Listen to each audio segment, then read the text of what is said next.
Welcome to the Statesman Talk. I'm your host, Anna Chaudhary, and I have a very special guest with us today, Mr. Nikhil Sharma. Mr. Sharma, welcome to the Statesman Talk. Thank you, Anna. Thank you for having us. So I'd like to ask you, what inspired you to actually join the hospitality industry? Well, I'm going back to school for that. I was brought up in a small city called Muscat in an Indian school, and we had a lot of colleges coming from Europe pitching for students to come to Europe. And as luck would have it, my dad didn't agree for me to do hotel management initially. I wanted to do economics, and that's where he wanted me to go. And I kept digging that rabbit hole. And then he said, "Oh no, there's this one college in India, in Delhi. There's an entrance exam. There's an interview. If you make it there, you have to go there. And that's what you want to do." And that's really how my career with hospitality started, to so to say. It's the college called Aishampusa. It's in Delhi, and that's where I went. Okay. And so you were very sure that you wanted to join the hospitality industry from the beginning, or was it something that you realized that you didn't want to do economics, which is why the hotel industry? No, I love economics. I mean, even today, if you look at my YouTube channel, it's other than news, I'm listening to more podcasts on economy and how economics works. So I just truly love it. But I just felt as a person, I've been very fortunate. We've traveled as a family in the youth, and just felt that, as a personality, you love meeting people, you love traveling, which is an industry that gives you that opportunity, and it's really hospitality. So it was a natural choice. It was a natural choice. It was a natural choice, yeah. So what are some of the major trends that are shaping the hotel industry today? And what do you think is, what's coming up in the future, in the near future, let's say? Okay, so firstly, we'll stick to India because global trends are slightly different, and we'll talk more about India. India has been an inverted pyramid in hospitality. Typically, hospitality has been seen as a luxury, and pre-GST there was luxury tax. So just of course, yeah. And we've always had more five-star hotels than mid-market and upscale hotels. The mid-market and upscale is a newer trend, I believe, only in the past, I'd say 10, 15 years. Not even 15, in fact. 15 maybe. 15, 20 years. So if you compare it to China and US, hotels are part of infrastructure and dignity of labor. So a truck driver there will stay in a motel, which a roadside hotel, so on and so forth, right? Hospitality in India is fairly new. I mean, while the Taj Mahal Mumbai opened pre-independence, hotels really, or hospitality, only is 60, 70 years old in this country, right? So you have to give it that gestation period. And the growth of mid-market and upscale hotels is 20, 25 years old in this country. And that's where the growth is, and growth will continue to be there. That's the first piece. Where is India growing? India is growing in tier 1, tier 2, tier 3 cities, and that's where hotels are going.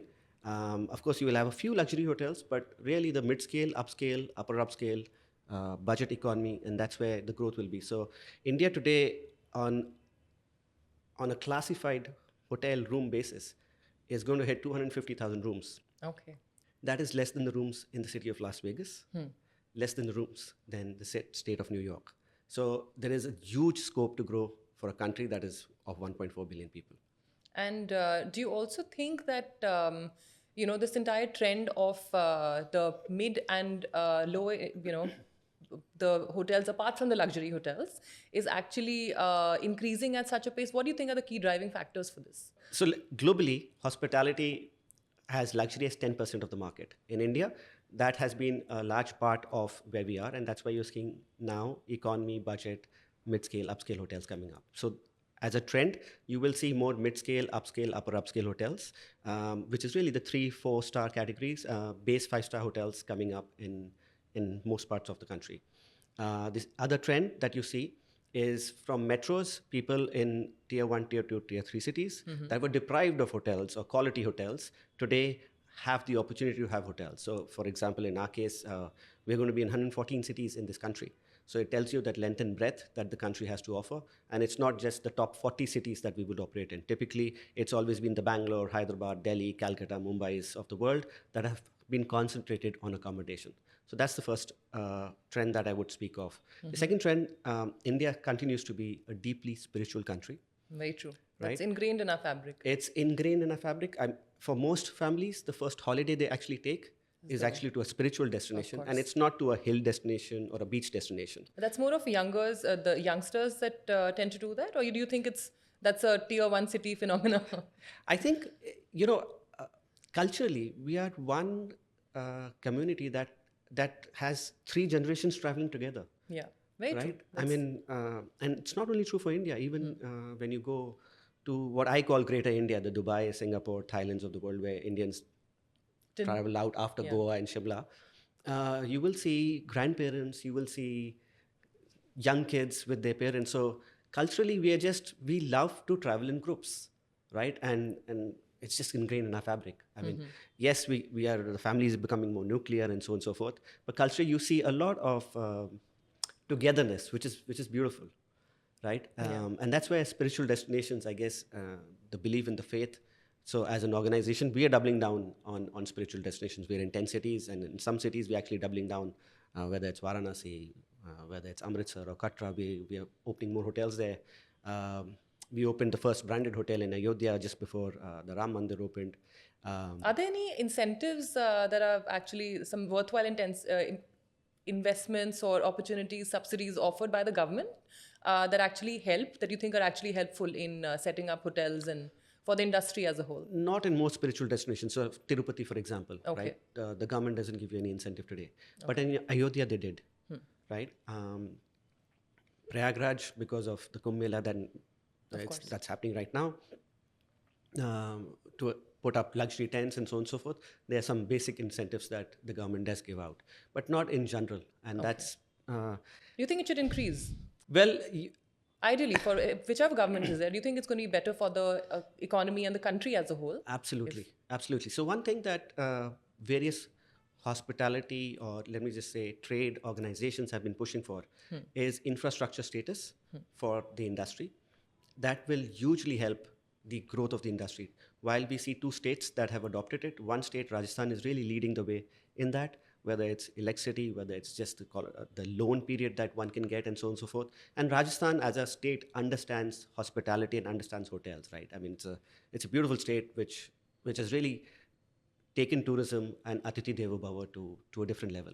Okay, interesting. So, it's actually very interesting to learn this, because also there was another article I was reading, in fact, today or day before, which basically talks about how Rajasthan has a lot of schools shutting down. I mean, even for whether it's disabled children who have to, schools being clubbed together. So on one hand, we have at least some positive stuff that's being done by the government, but you also have schools shutting down, which is a disturbing trend. But of course, every government has things that they're dealing with. But I wonder who's going to be servicing then, because if you're shutting down the schools, where do the children who actually work there, where do they come from? So, and how do you hire? In fact, that gets me to ask you another question, which is, how do you hire? Do you typically employ local talent, or do you also, is there a particular policy that you follow for your hotels? So firstly, post-COVID, we've seen as an industry talent go down because the industry wasn't kind at that point. And, there was a lot of,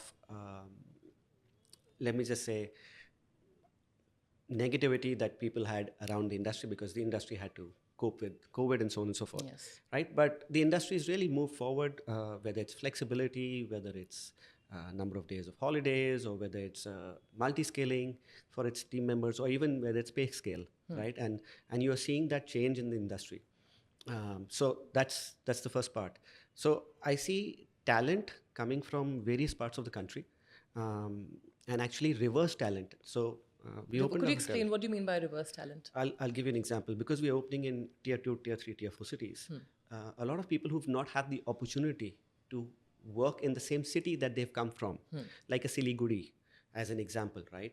When we opened the hotel in Siliguri, you see a lot of people who have worked in Mumbai, Delhi, who are ready to even take a small pay cut because that market can't afford it, but they're closer to their own families. So you have experienced people who have worked in larger cities, and are now coming back to their hometowns because there's an opportunity today in their cities, and that I see as a trend not only in one state, but I see it across the country. I mean, we opened a small leisure hotel in a place called Saputara, and I did not know where Saputara is.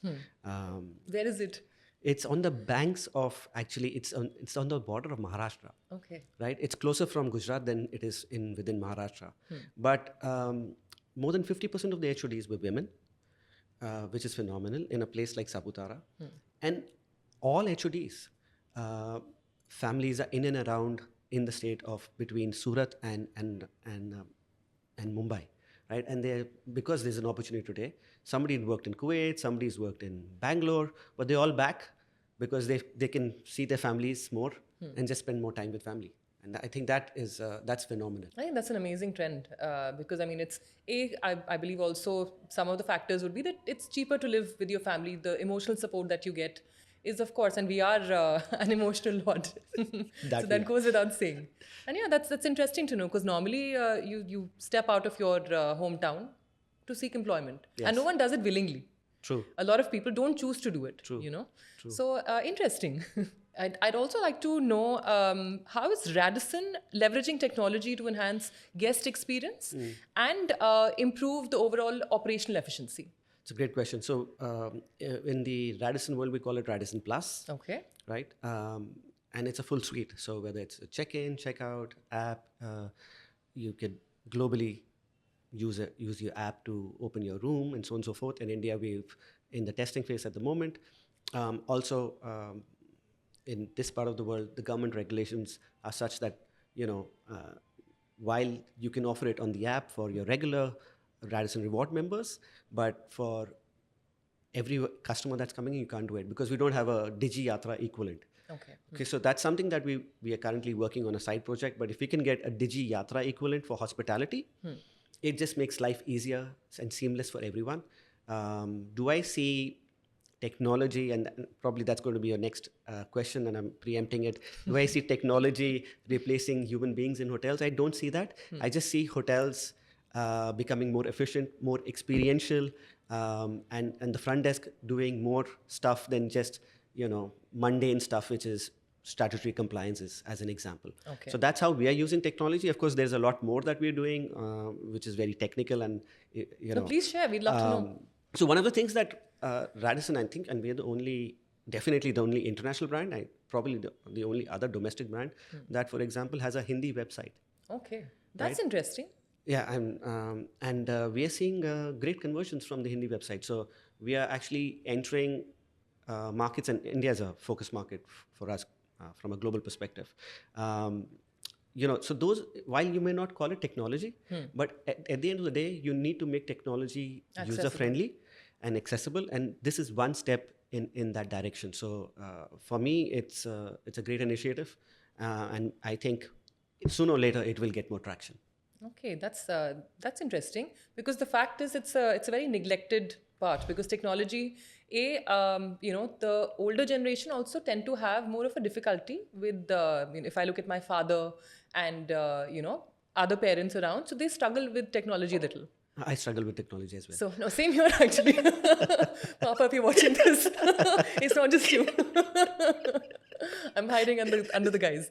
But it's true, like the older generations tend to struggle, with using technology. And some of us technologically challenged people like myself, we do.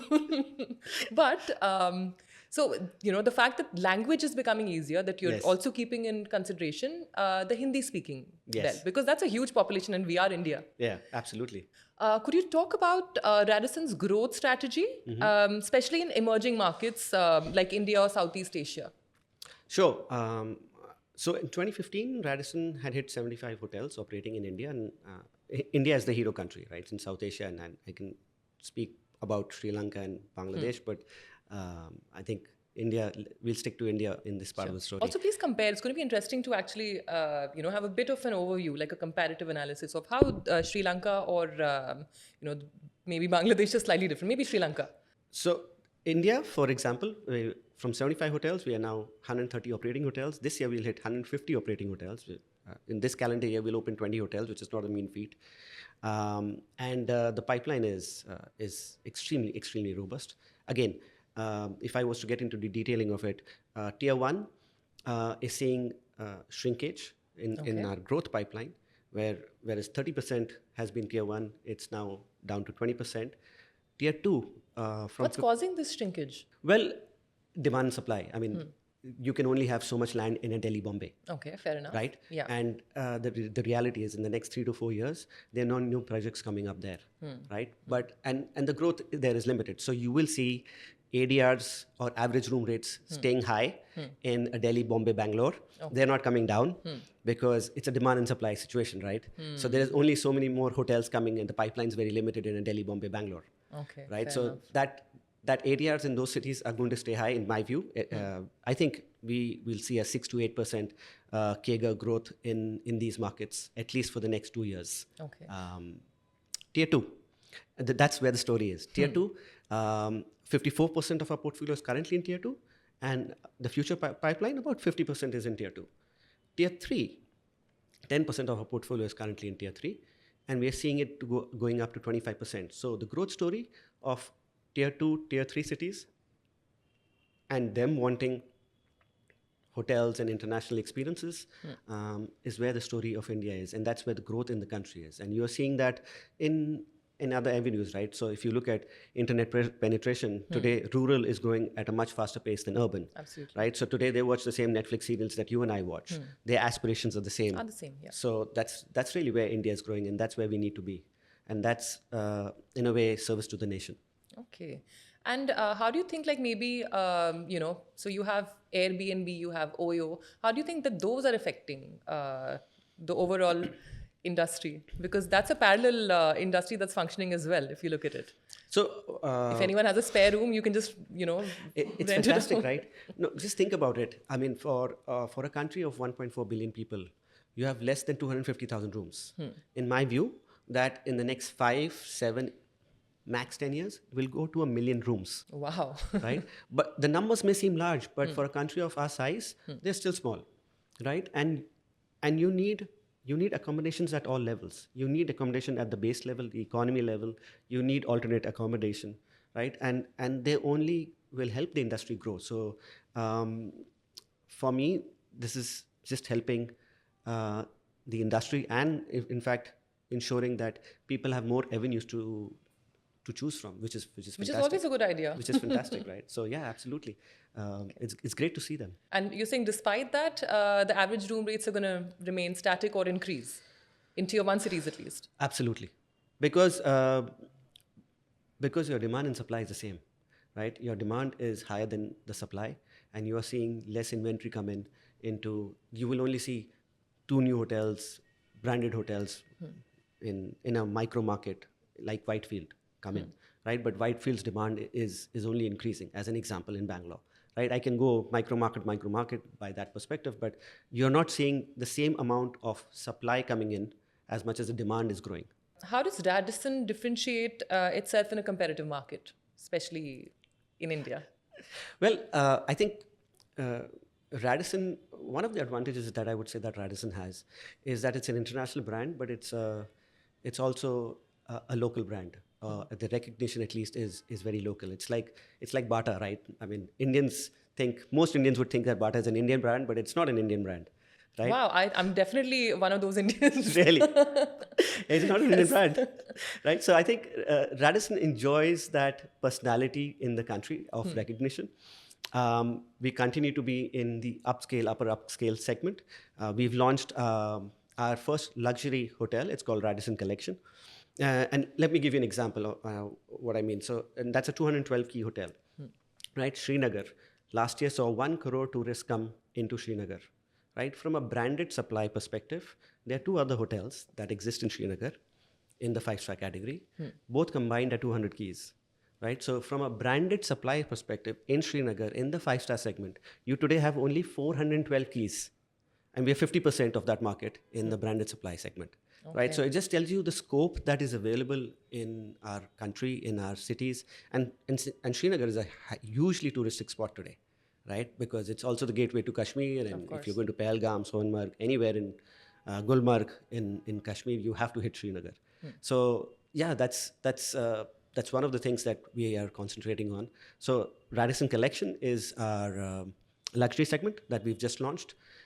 We've also launched last year our 3-star segment, which is called Park Inn Suites, which is aimed at tier 4, tier 5 cities. Because while we're talking about tier 2, tier 3, you need to prepare for where the real growth is also going to happen, and that's in tier 4, tier 5 cities.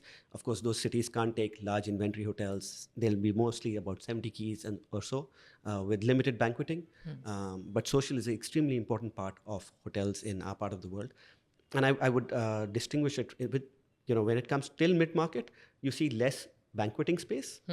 And the minute you go above mid-market, you see more banqueting space in hotels in this part of the world. And Indians are usually Is there social. a reason for it? Do you think it's because maybe weddings are a big deal for us and a lot of spending happens during weddings? I mean, people save a significant amount Yeah. of their life savings for Two weddings. Do you things, think right? Education education and weddings? and weddings. Yeah, I mean, for a country of 1.4 billion people, where we still believe in getting married, it's beautiful. It's just the ethos of the culture that we thrive in. Last quarter was the best quarter ever for Wow. hospitality because of weddings. Because of Right. weddings. Do you think that's It's as also an example. I mean, of course, there was MICE. There was. It's the best part to be, best time to travel from a foreign perspective in India, given the temperatures and so on and so forth. But a large part of it was weddings. Do you think that, especially post-COVID, there's a term called revenge shopping Yeah. that came up, post-COVID, Yeah. because everyone is excited to be out and finally, Yeah.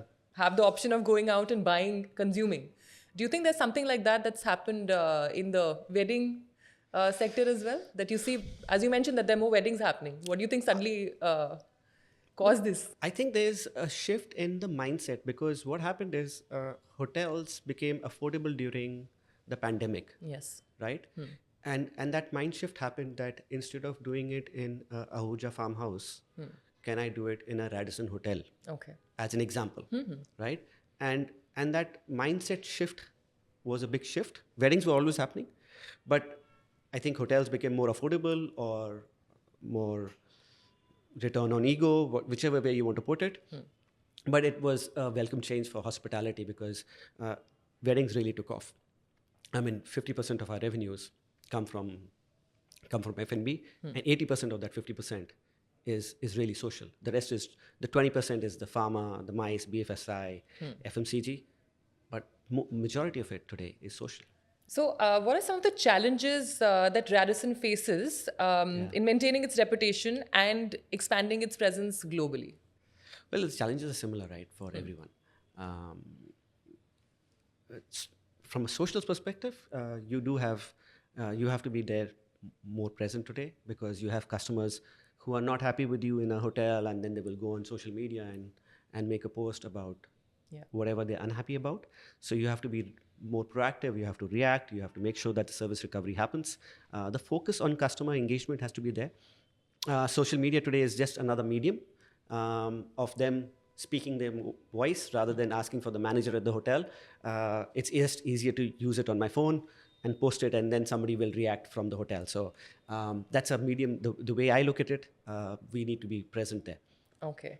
Do you think it's also something that keeps the hotels on their toes? Because it's much easier to, have a bad review. Because a lot of happy customers will not really rate you, but the unhappy ones make it a point to, which is also how it's okay in a way. I mean, it pushes you That's forward. our job. We're in an industry that's meant to bring happiness, and that's our job. And I see that. I get emails almost every day for one customer or the other, and I make sure that we react immediately. And it's as an example. I mean, if that customer has taken the time and the effort to write an email to me, it's my prerogative to make sure that our hotels, our teams take care of that customer. But that's the industry we are in, and we love doing what we do. Okay. Would you like to share an example of maybe something that's happened recently? From a irate customer perspective. Yes. Maybe a really unhappy customer who has written to you about some problem that they've. So I'll tell you the one big change that's happened. Previously, customers used to write in after checking out. Okay. Today, customers write in while they are having the stay, because the instant gratification is now needed. So somebody who says, I had to wait 2 hours to get a room, right? He's actually sending me a mail while he's in the hotel, so that there is some form of gratification while he's staying at the stay. And I think, to your point that you mentioned earlier, people are wanting to live more today than save for future. And that's why you're seeing more travel, or the YOLO concept, or even more sport.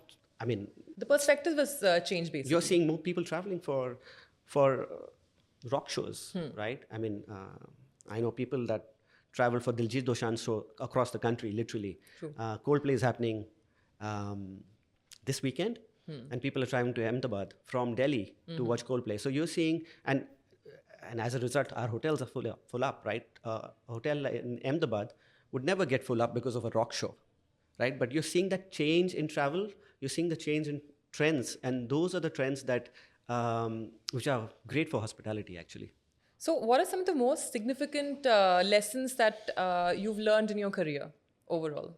Would you like to share some of those with us? Well, I call it my dharma, and I think no politics.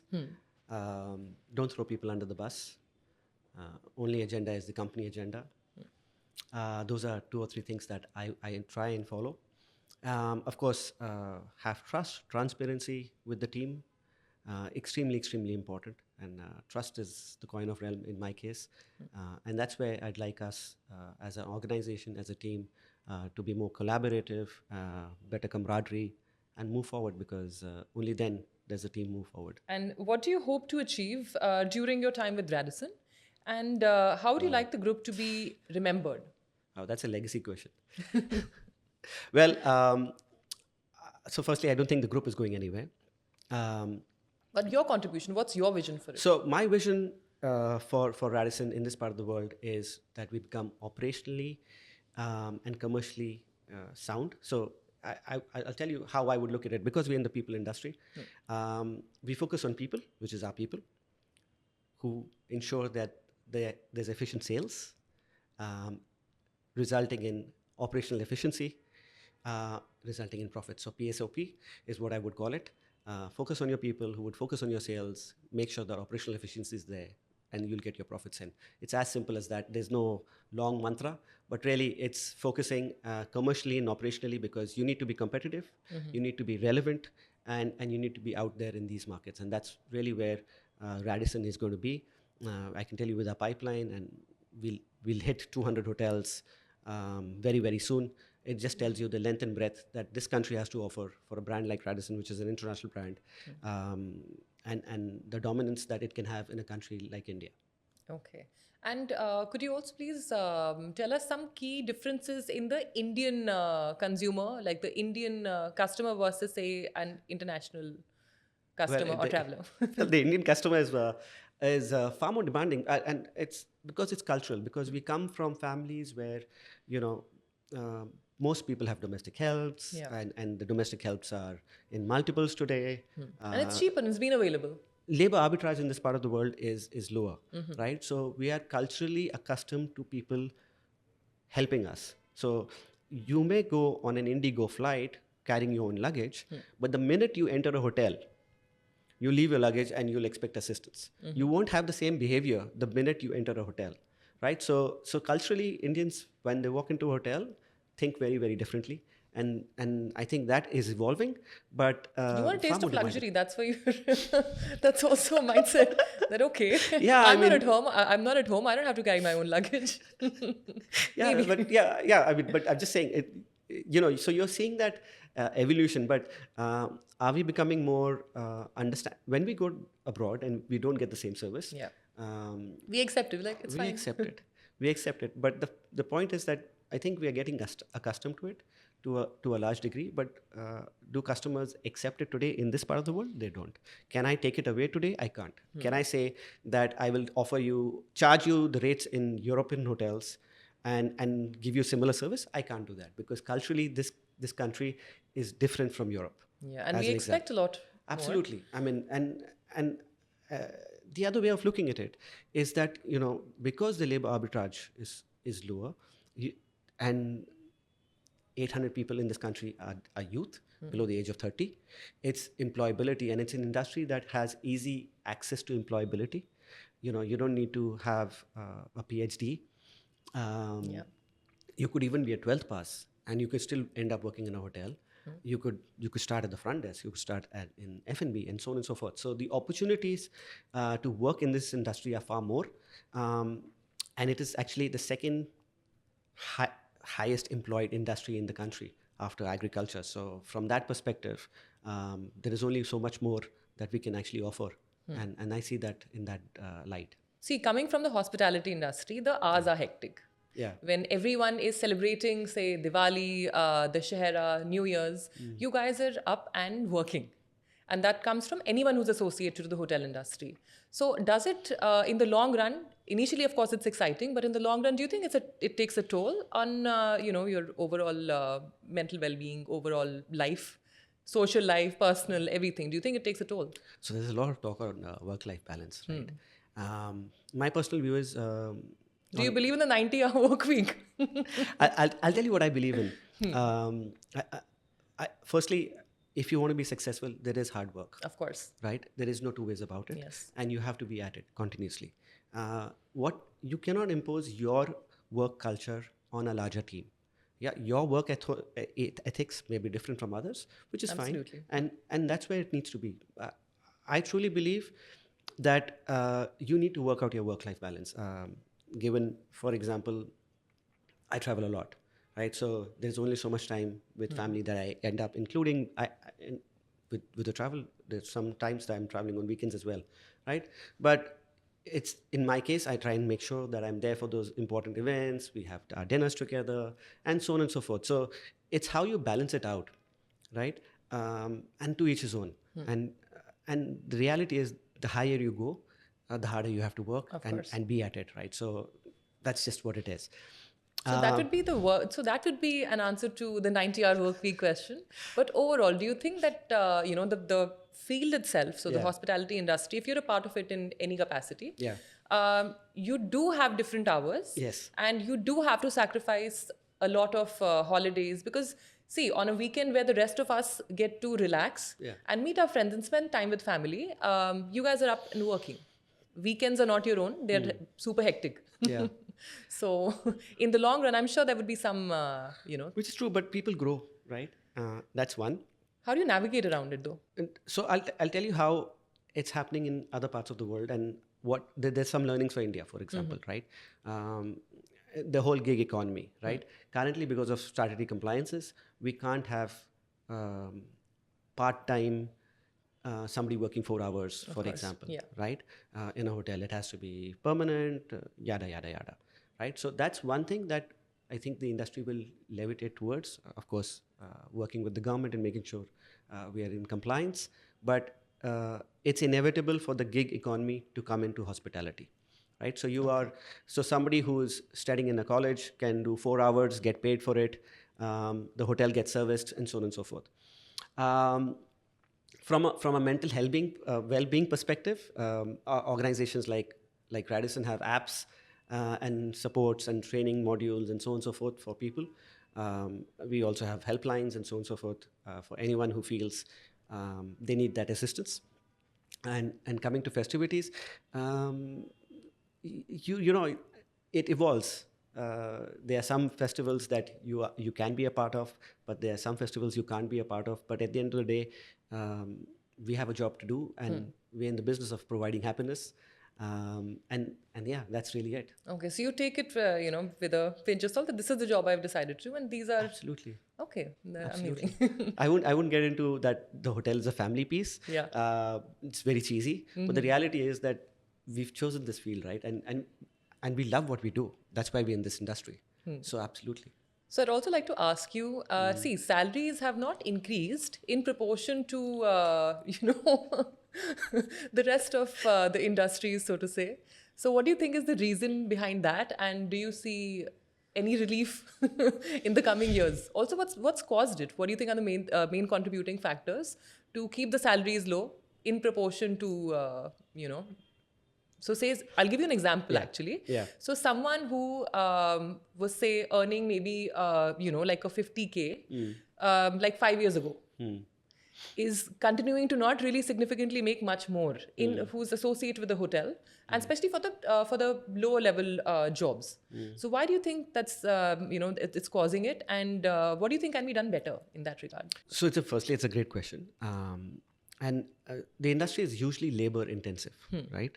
It continues to be labor intensive. There is technology that is going to come in and replace some of it.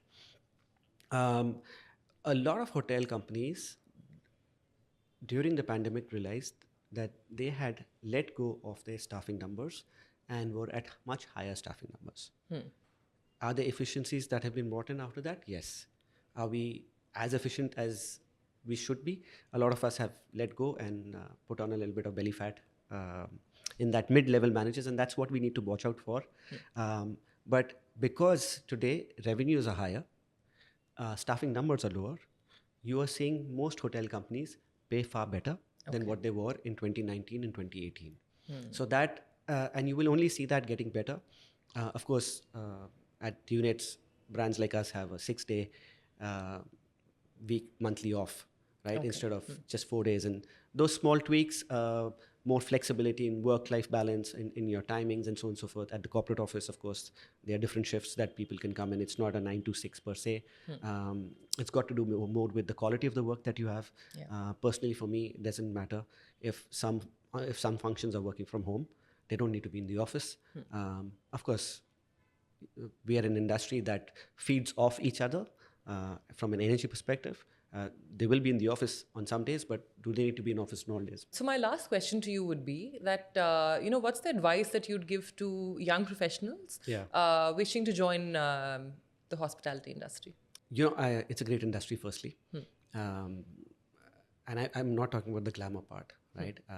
It's an industry that you will enjoy just working, traveling, meeting people. There's a lot of growth that you get just by interacting with a lot of people, right? When you interact with people from other nationalities, from other industries, your depth and breadth as an individual grows. If you're looking to be an active learner, this is a great industry to be in. If you have great social skills and enjoy talking to people, it's a great industry to be in.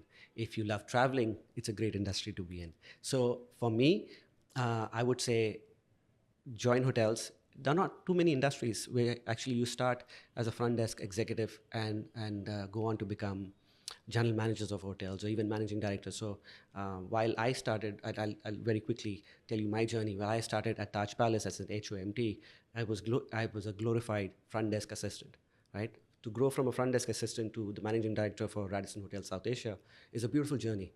And that opportunity, not many industries give you. Hospitality gives you that journey, and you could be the next managing director of a hotel company. So if that's your long-term vision, join hotels. All right. Thank you so much for being with us. And I wish you the best for all your endeavors, and of course, the best to the Radisson Group as well. Thank you for joining us. Thank you, Anna. Thank you for having us again. If you liked this episode, then please like, subscribe, share, and comment. Thank you.